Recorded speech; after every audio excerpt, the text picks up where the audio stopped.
Hey guys, welcome to the How To channel. In this tutorial, I'll guide you through how to fix Roblox not launching.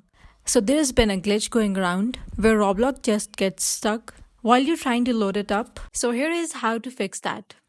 When you go to the browser and then go and play any game that you want to play, it will pop up with this thing saying that you can download it right here.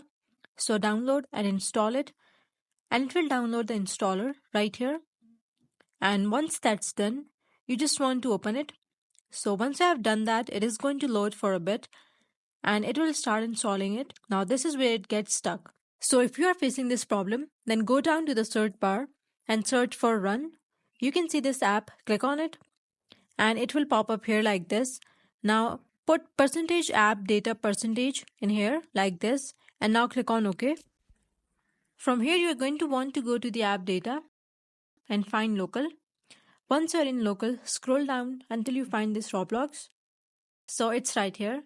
Once you find it, go ahead and click on it and it will bring you to this page. Here you want to look for versions, and once you find the version, click on it and then you want to look for the most updated version.